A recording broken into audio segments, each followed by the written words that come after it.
nutricionista supervisor del Servicio de Alimentación y Nutrición y vamos a ver la intervención nutricional en el paciente adulto. Como ya hemos visto en la primera parte, las generalidades del cáncer y el estado nutricional que tiene el paciente oncológico, la característica que tiene, que es un paciente que habitualmente va a presentar alguna carencia o estado de desnutrición. ¿Cómo podemos diagnosticar este estado de desnutrición?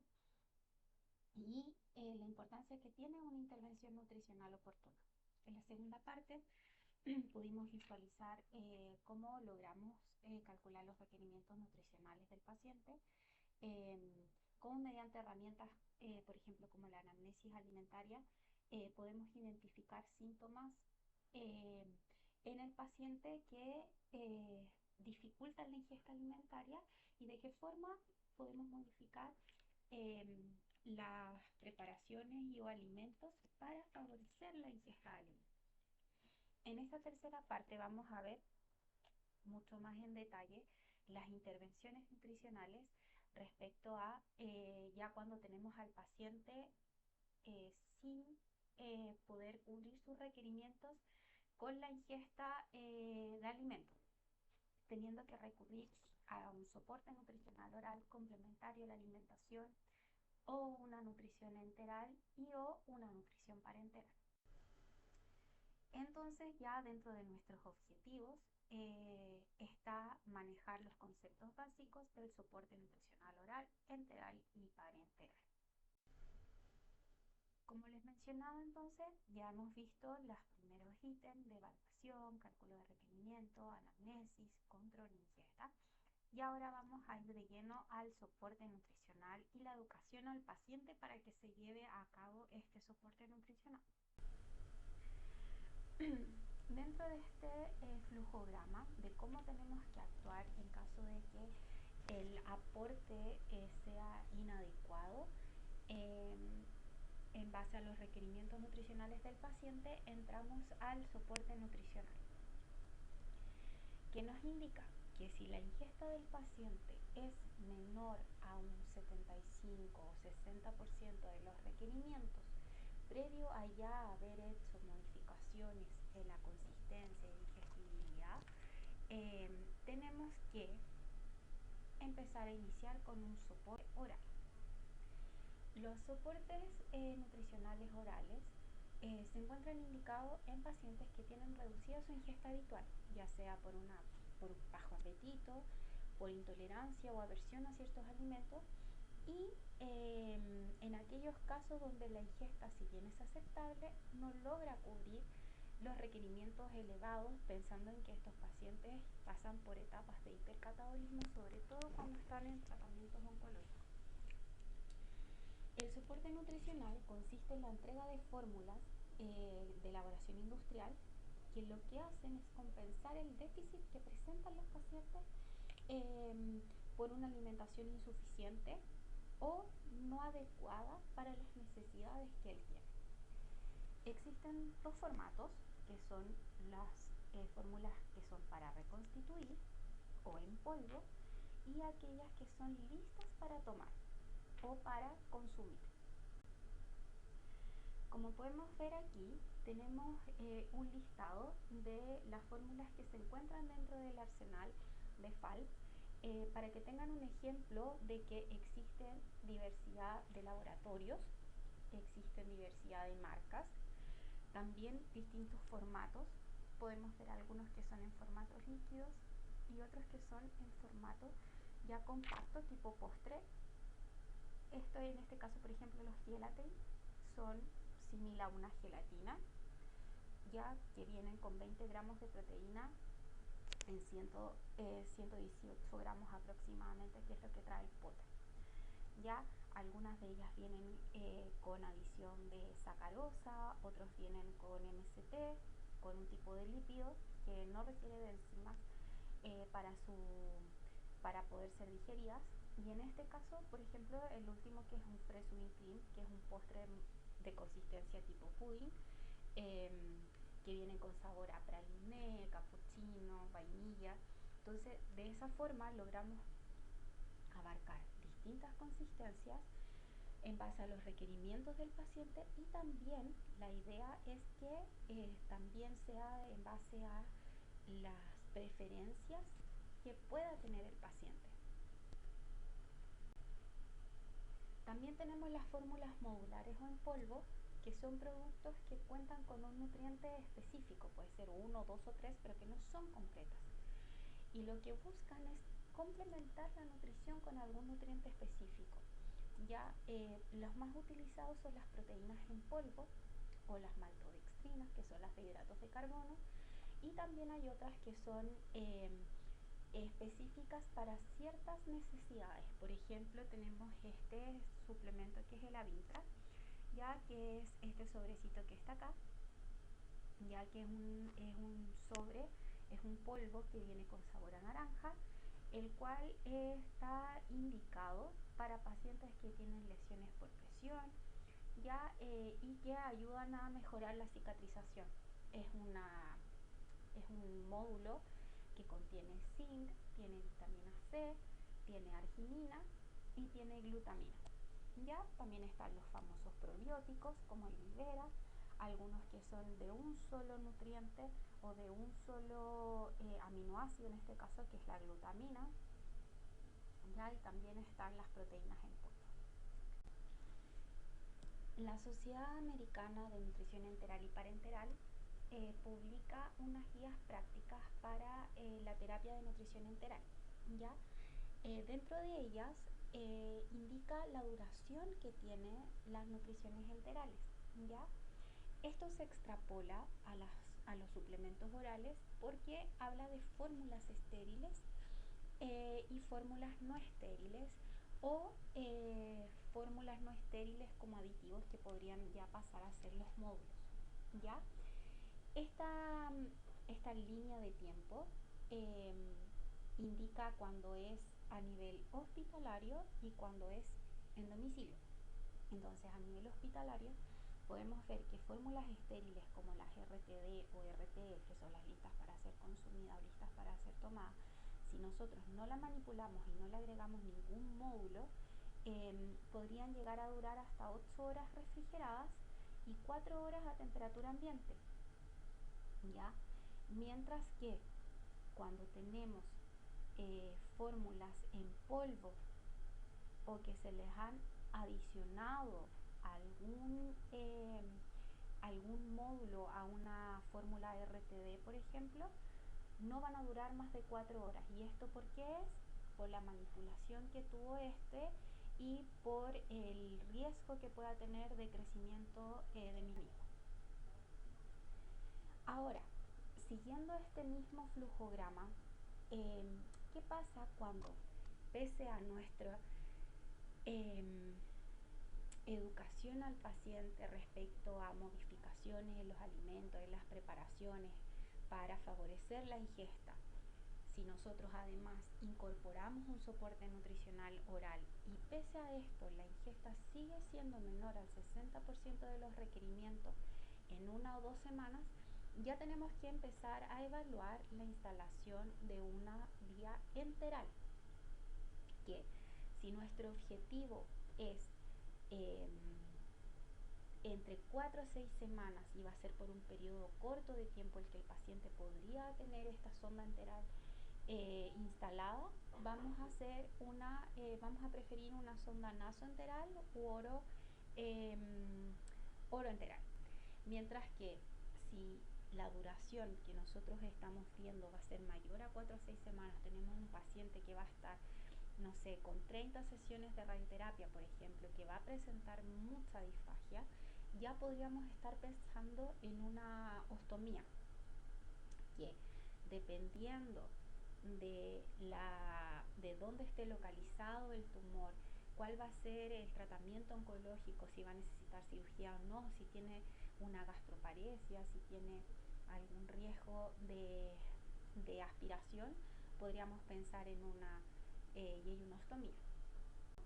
Entonces, la nutrición enteral es una vía de alimentación donde se aportan nutrientes directamente al aparato digestivo, ya sea por sondas vía nasal u ostomías. Ya en pacientes, como les mencionaba anteriormente, que no logran cubrir sus requerimientos nutricionales vía oral o que la vía oral está contraindicada. Por ejemplo, en un paciente en el postoperatorio de una extirpación de tumor de cabeza y cuello. ¿Ya? Entonces aquí podemos ver cómo tenemos distintos tipos de sondas, ya sean orales o nasales, ya que llegan a estómago, pueden llegar a duodeno, pueden llegar a yeyuno, pueden ser gastrostomías, ya que existen distintos tipos de gastrostomía percutáneas, endoscópicas, ya también puede ser una gastrostomía, pero con una sonda que llegue hasta yeyuno o directamente una yeyunostomía. En cuanto a las fórmulas enterales, son aquellas que aportan cantidades de calorías y nutrientes adecuadas para cubrir los requerimientos diarios de un paciente y pueden ser administrados de forma exclusiva, así como única vía de alimentación. Existe una gran diversidad de fórmulas en el mercado.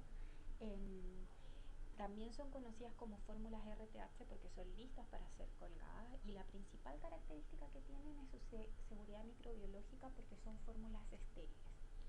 Aquí, por ejemplo, yo les muestro algunas de las que tenemos dentro de nuestro arsenal, ¿ya? Y podemos ver como observación que algunas tienen conexión rosca y otras tienen conexión de tipo punzón.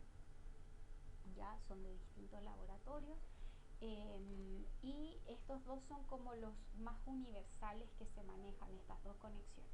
¿Ya? También hay distintos formatos, hay de 500 ml, 1000 ml, etc. Gran diversidad. Las fórmulas enterales se pueden clasificar según el tipo, si es una fórmula artesanal o industrializada. Se pueden clasificar según la densidad calórica que tengan, normocalóricas o hipercalóricas, que pueden llegar a tener hasta 2 calorías por ml.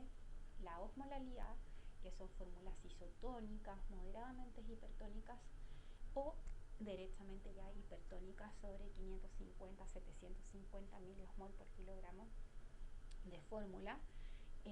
Su forma de presentación también, como les mencionaba, las que son muy seguras porque son fórmulas estériles que no requieren ningún tipo de manipulación. Para su preparación son las RTH que vienen en formato líquido, pero también contamos con opciones un poco más económicas que son las versiones en polvo. También pueden ser clasificadas por la complejidad de los nutrientes como poliméricas, que ya esto es similar como por ejemplo a una leche, ya las proteínas se encuentran de forma entera, los hidratos de carbono se encuentran en su forma entera, los lípidos también, hidrolizadas, por ejemplo aquí ya tenemos una fórmula que tiene suero de proteína de leche, ya no tiene las proteínas propiamente tal, oligoméricas o semielemental, ya cuando ya están como los aminoácidos por sobre todo, y ojo porque mientras más hidrolizada estén los nutrientes de la fórmula, mayor osmolaridad va a tener y también su composición, cuando son completas, cuando son incompletas o especiales, ¿ya? El que sean incompletas es porque están dirigidas para un tipo de paciente en específico, por ejemplo, un paciente que sea prerrenal va a tener menos proteína, un paciente que tiene diabetes, que tiene una complejidad en los hidratos de carbono menor, tiene una distribución de la molécula calórica también menor, ¿ya? Entonces, ¿de qué va a depender qué fórmula elija o no? Aquí tenemos un flujograma donde la primera pregunta que nos hace es, ¿el paciente presenta una función intestinal comprometida? Si es no, ¿tiene disfunción de órgano? No, bueno, nos vamos a una fórmula polimérica. Si tiene disfunción de algún órgano, sí. Y si por supuesto tiene alguna función intestinal comprometida, también es sí. Otra opción es el paciente tiene requerimientos proteicos aumentados. Aquí podemos ver una fórmula polimérica, pero que sea hiperproteica. Ya, requerimientos calóricos aumentados. Si no los necesita, podemos irnos por una polimérica isocalórica. Pero si el paciente tiene requerimientos calóricos aumentados, podemos irnos por una polimérica hipercalórica o una semielemental hipercalórica e hiperproteica y así sucesivamente. Contamos con dos sistemas de administración, un sistema abierto y un sistema cerrado. El sistema de administración abierto es aquel que requiere algún tipo de manipulación durante la preparación, ¿ya? Y en este caso, por ejemplo, tenemos los RTD o una fórmula en polvo que nosotros necesitamos reconstituir para administrar vía enteral. El sistema de administración cerrado está más bien sujeto a las fórmulas RTH, donde existe una conexión mientras se administra la totalidad de la fórmula de el matraz de la fórmula al equipo de infusión y a la sonda del paciente. Dentro de estos sistemas de administración, como yo les mencionaba, teníamos los sistemas abiertos y los sistemas cerrados. Los sistemas abiertos sería, por ejemplo, bolo. Sistema cerrado podría ser de goteo o a través de una bomba de infusión. Ahora, ¿qué sistema de administración voy a elegir? Va a depender de dónde esté ubicada la sonda. Si la sonda termina en estómago, lo más fisiológico y la primera opción es que yo ocupe bolos. Ya la administración de bolos es intermitente. Ya habitualmente lo que uno hace es ajustar la administración de estos en los horarios o tiempos de comida que uno tiene fisiológico. Ya de esta forma nosotros estimulamos al intestino y mantenemos un peristaltismo habitual en nuestro intestino.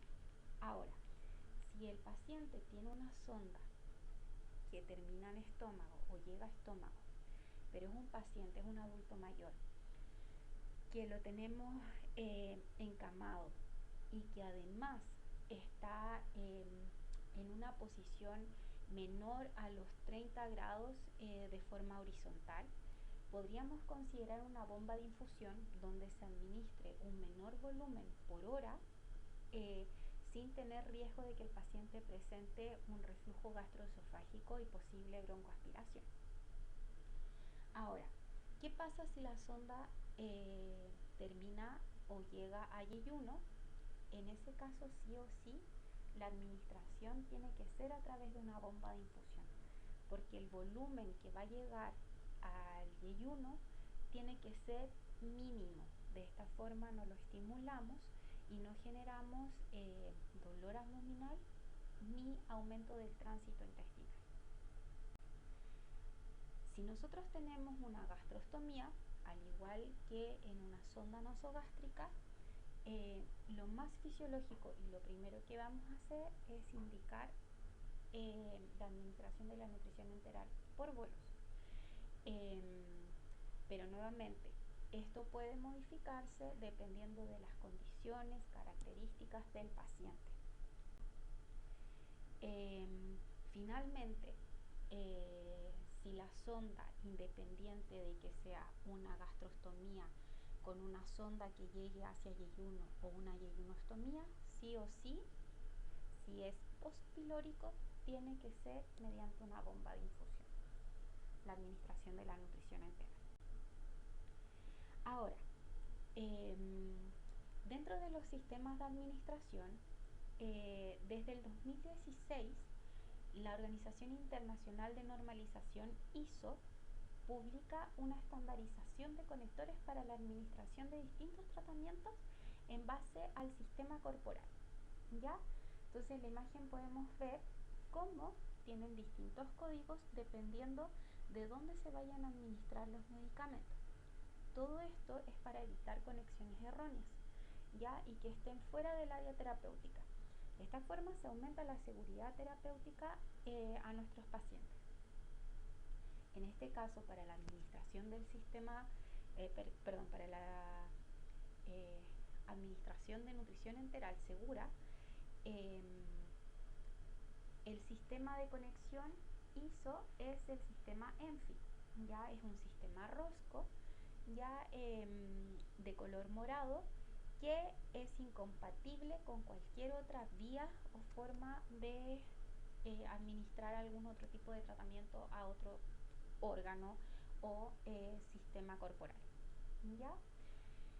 Frente a esto existió una transición de un sistema cónico de tipo N-LOC en el cual se enviaron adaptadores para la conexión ya en Fit-N-LOC y ahora ya estamos 100% en. ¿Qué cuidados debemos tener para la administración de la nutrición enteral?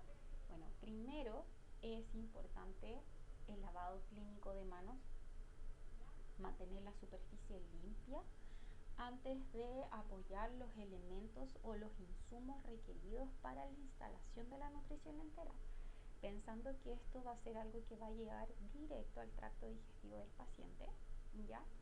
Que no va a pasar por otras barreras como son por ejemplo nuestra boca o nuestros jugos gástricos, ¿ya?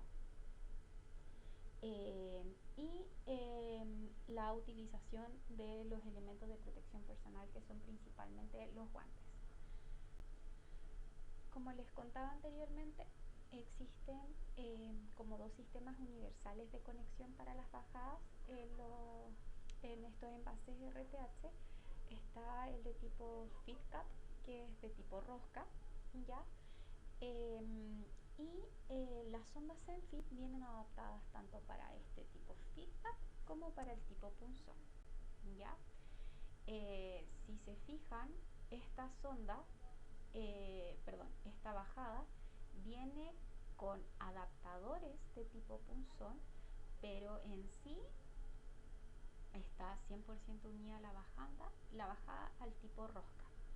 Hay otras bajadas de otros laboratorios en que el adaptador es el tipo rosca, pero el que está unido a la bajada es el tipo punzón. Por lo tanto, es muy importante siempre verificar la forma correcta de instalación y armado para evitar filtraciones de fórmulas y que nuestro sistema, que debe quedar cerrado de administración, no vaya a empezar a filtrar y quede abierto, con el riesgo de contaminación que eso implica. Entonces, por ejemplo, para poder conectar la nutrición enteral cuando es de tipo formato contenedor con tapa rosca, es importante retirar las tapas. En este caso no es necesario retirar la tapa metálica, basta con conectar la bajada tipo rosca y esta viene con un pequeño como punzón que corta esto y permite que pueda iniciar el flujo de la fórmula enteral. En el caso del formato EasyVac, que es de tipo punzón, se debe conectar primero el punzón, en este caso, a la bajada y luego el sistema completo de la bajada conectar a la fórmula enteral. Ahora, ¿qué cuidados hay que tener cuando vamos a administrar la nutrición enteral, pero por sistema bola? Primero, tenemos que intentar que el paciente esté idealmente sentado o lo más sentado posible. Antes de administrar la fórmula, siempre es importante verificar la permeabilidad de la sonda, pasando entre 50 y 60 ml de agua, que en domicilio puede ser hervida tibia, o en caso de intrahospitalario tiene que ser un agua envasada o mineral sin gas, que esté a temperatura ambiente. Los bolos van a ser administrados dentro de los horarios de alimentación que se van a indicar y o enviar. La administración debe ser con una jeringa tipo ENFI y las jeringas de 60 ml, el tiempo que uno debiera demorarse es entre 3 a 5 minutos por jeringa, ¿ya? Y al finalizar la administración de la fórmula, nuevamente hay que irrigar la sonda con 50 a 60 ml más de agua para pasar todo residuo que pueda quedar ahí y evitar que la sonda se tape. Procurar que la persona que recibe esta alimentación por bolo se mantenga sentado o semisentado por lo menos entre 30 a 40 minutos posterior a haber finalizado la administración de la nutrición enteral, y de esta forma evitamos este reflujo gastroesofágico que pudiese tener el paciente. Ahora, como yo les contaba antes, las fórmulas RTH son las más seguras, eh, pero nos vemos entrampados, o en su momento nos vimos entrampados por este tipo de formato de ICIVAC, eh, donde queda la fórmula abierta, ya si yo lo quiero pasar por bolos. Entonces, eh, nace este adaptador de bolos, ya que es de tipo punzón, el cual yo lo conecto acá y me permite conectar la jeringa al otro extremo, poder sacar lo que yo requiero, medirlo, y ese mismo adaptador queda conectado en la fórmula, sellándola, con una duración de hasta 24 horas, ¿ya? Sin riesgo de que se vaya a contaminar.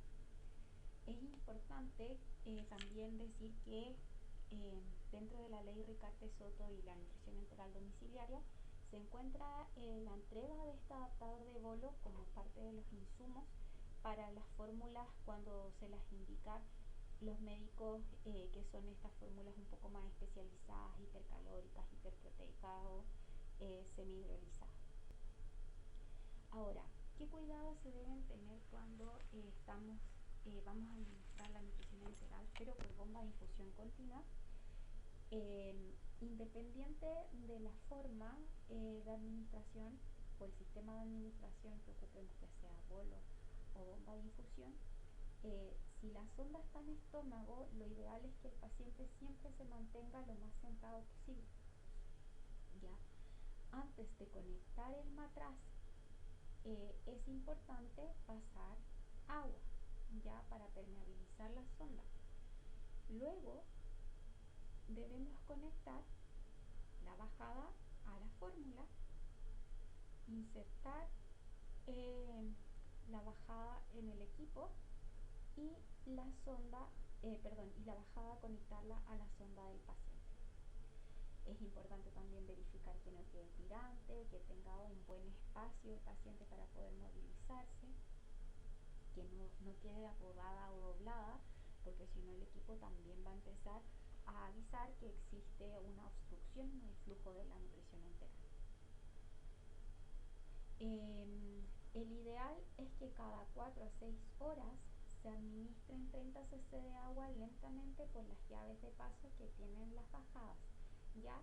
Pero como muchas veces a nivel intrahospitalario existen medicamentos que deben ser administrados, esta indicación por sí sola no es tan frecuente en materia, ¿ya? La cantidad de horas que pueda ser administrada pueden ser 18, solo nutrición enteral nocturna, a través de una bomba de infusión continua para privilegiar la ingesta del paciente durante el día, o puede ser las 24 horas del día dependiendo de la indicación, condición del paciente y sus requerimientos. ¿Cómo podemos saber si el paciente está tolerando bien la nutrición enteral? Depende de muchos factores. Lo importante es realizar un seguimiento diario del paciente, idealmente 2 veces al día, realizar examen físico diariamente, también estar atento a ciertas condiciones. Por ejemplo, uno de ellos es los residuos gástricos. Antiguamente se realizaba evaluación de residuo gástrico como parte de la rutina de evaluar la tolerancia de la nutrición enteral. Entonces, en aquellos pacientes en que tenían un residuo gástrico mayor a 250 o de 500 ml, inmediatamente se les suspendía la nutrición enteral, ¿ya? Pero después se empezó a ver que efectivamente por distintos medicamentos existe un enlentecimiento en el vaciamiento gástrico y por consiguiente podíamos tener un paciente que, si está pasando la fórmula 60 ml hora, a las 6 horas podía tener un residuo gástrico de sobre 250 a 300 ml.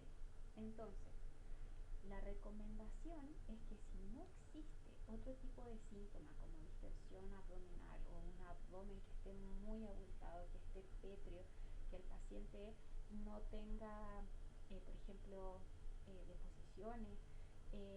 La verdad es que no se recomienda el uso de medición de residuos gástricos, eh, y solo en aquellos casos donde el paciente esté con constipación, que presente náusea, y que el residuo es mayor a 500 ml dentro de una hora de medición, ahí sí podemos suspender la nutrición enteral y definir que sí existe em,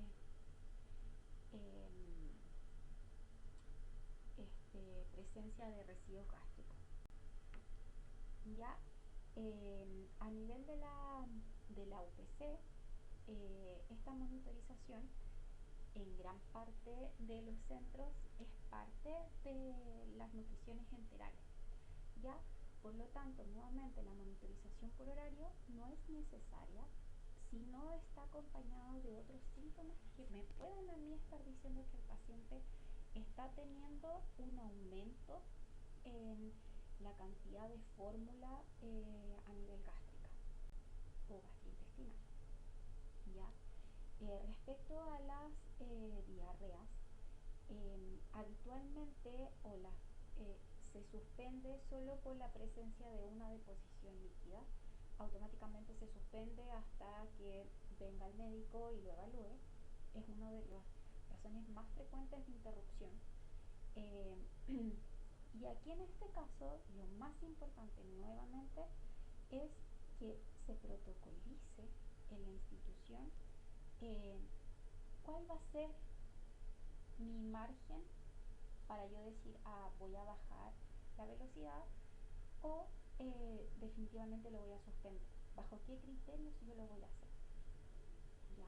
De esta forma, evitamos las interrupciones de nutrición enteral innecesarias, ¿ya? Y lo que lleva a favorecer el estado de desnutrición del paciente.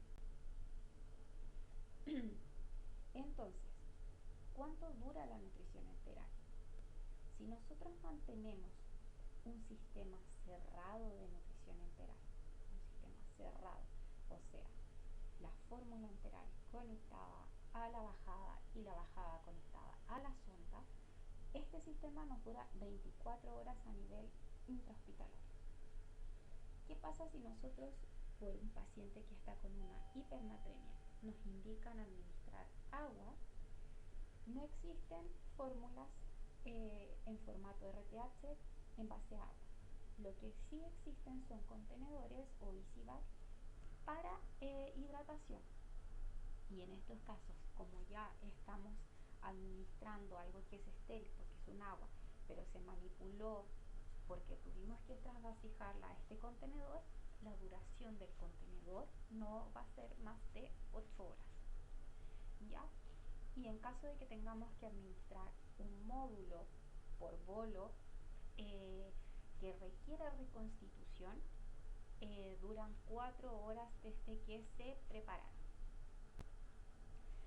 Todo esto es para evitar que exista contaminación en la nutrición enteral y que podamos tener finalmente a un paciente con una infección asociada a la contaminación de la nutrición enteral. Ya esta como línea de tiempo se basa en dos estudios, bueno, se basa en 5 estudios, pero 2 estudios son los más importantes, que es cómo en un ambiente de la UPC, tanto para sistemas abiertos y cerrados, existe crecimiento de unidades formadoras de colonia en distintas temperaturas. Ya tenemos 2 temperaturas que son las de 23 grados y de 32 grados. Ya se hizo la medición al inicio, a las 4 horas y a las 8 horas, y tanto para sistemas abiertos como para sistemas cerrados, al inicio no hubo crecimiento de unidades formadoras de colonia en ninguno de los tiempos medidos, ni a las 4 ni a las 8 horas. ¿Ya? Sin embargo, en el sistema que fue abierto, ¿ya? en el cual además se le agregó módulos, empezamos a ver el crecimiento de unidades formadoras de colonia a las 4 horas y ya a las 8 horas y por sobre todo en ambientes hipertérmicos, ya que eran sobre 32,5 grados. En el otro estudio se evaluó la carga que tenía de microorganismos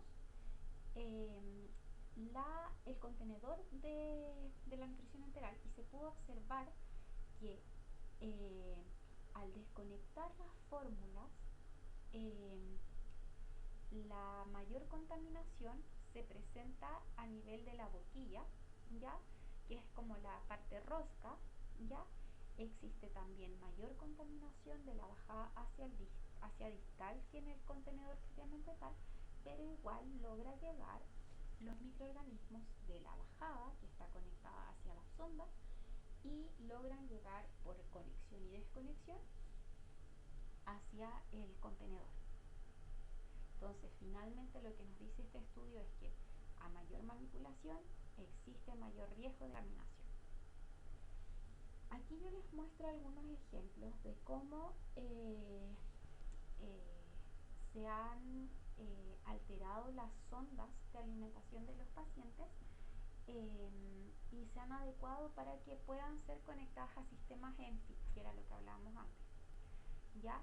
Este exceso de manipulación, este tipo de parches que se les ponen a las sondas, ya genera un alto riesgo de contaminación. Y si sobre eso nosotros empezamos a conectar y desconectar la fórmula y la bajada, ese exceso ya de manipulación va a hacer que esto finalmente sea un cultivo de microorganismos. La administración de medicamentos en la nutrición enteral, lo más importante es que es importante siempre permeabilizar la sonda antes de la administración de un medicamento y después de la administración del medicamento. Ya de esta forma evitamos que residuos del medicamento puedan quedar en la sonda, las paredes de la sonda y que junto con la nutrición enteral se vaya formando una pasta, una masa que obstruya la única vía de nutrición enteral o de vía de aporte de nutrientes que tenemos hacia este paciente. Aquí aparece un listado con los medicamentos que sí presentan interacciones con la nutrición enteral y que en estos casos es importante interrumpir la nutrición enteral una hora antes o una hora después o inclusive 2 horas antes, cuáles no tienen compatibilidad con algún tipo de sonda, cuáles no pueden ser administrados por sonda, pero lo más importante siempre es apoyarse con los otros profesionales. Ya este es un listado, por ejemplo, que hicieron acá los químicos farmacéuticos y que los compartieron con nuestro servicio para nosotras saber cuándo sí o sí se les debe de tener la nutrición enteral y poder lograr cubrir los requerimientos de nuestros pacientes sin entorpecer la administración de los medicamentos y que pierdan eficacia. Finalmente tenemos dentro de nuestra intervención nutricional el soporte nutricional vía parenteral. Hace un tiempo atrás, cuando la vía enteral no era posible de ocupar, solo bajo ese criterio se administraba la nutrición parenteral. Ahora las guías han cambiado y nos dicen que si nosotros no logramos cubrir los requerimientos, es un paciente que está desnutrido, que requiere una rápida intervención nutricional para una pronta cirugía, la nutrición parenteral es una vía. Ahora, ¿por dónde se va a administrar? Va a depender de los días en que se pronostique la duración de este soporte. Si es menor a 7 días, podríamos elegir una nutrición parenteral periférica. Pero si ya es mayor a 7 días, debiera ser central. Entonces, la nutrición parenteral es un soporte nutricional donde el aporte de los nutrientes va directo vía venosa. Existen dos formatos, que son las fórmulas magistrales y las fórmulas de prellenado. Las fórmulas magistrales es una fórmula individualizada donde médicos nutriólogos ajustan los nutrientes, electrolitos y volumen según los requerimientos del paciente y que a su vez permitan la estabilidad de la fórmula. En cambio, las fórmulas de prellenado son unas fórmulas estandarizadas que vienen con aminoácidos y electrolitos, otra cámara con glucosa y otra cámara que viene con una emulsión de lípidos, y es necesario juntar estas tres cámaras para activar la nutrición parenteral. Esta versus una nutrición enteral o un soporte oral tiene un costo mucho más elevado, eh, y también tiene un poco más de riesgo, ya que si no se hace un buen manejo respecto a las vías a nivel venoso, tenemos mayor riesgo de contaminación.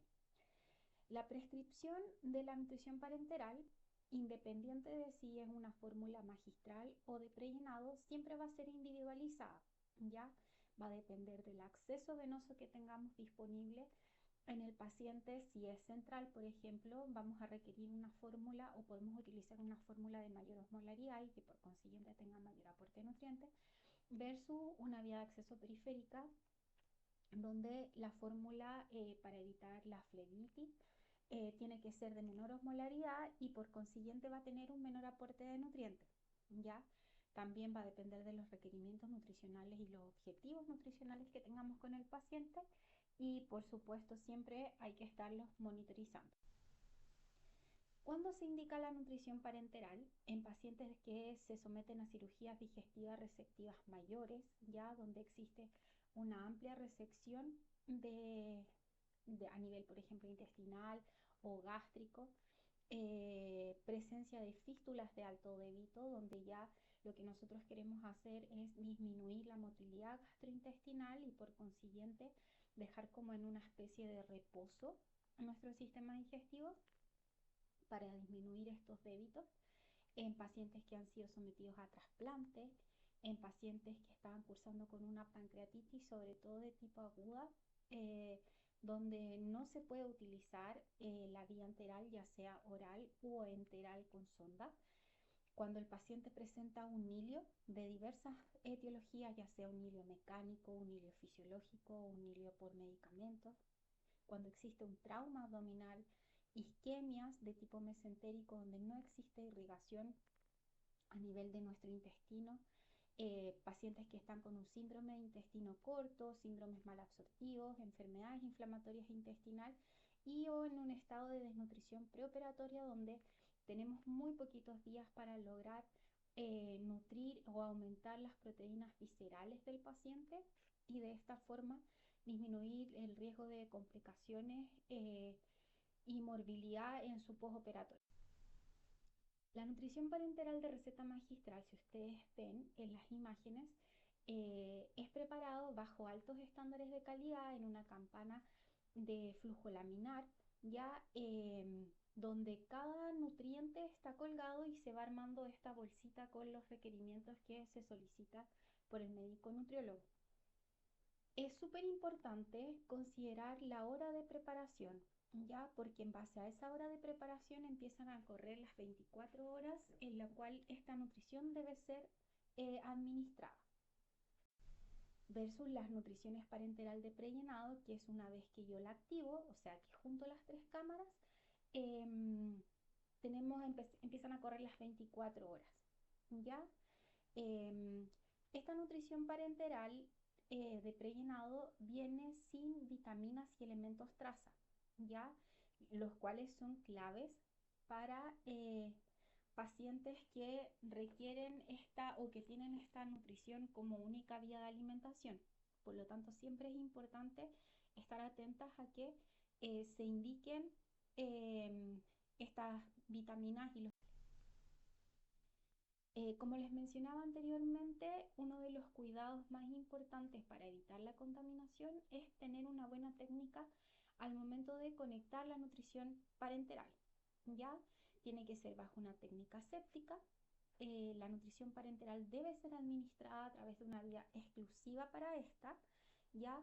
Hay que tener ojo en los pacientes oncológicos que tienen estos catéter venoso de reservorio porque todavía no se ha retirado eh, posterior al término de ciclo de quimioterapia.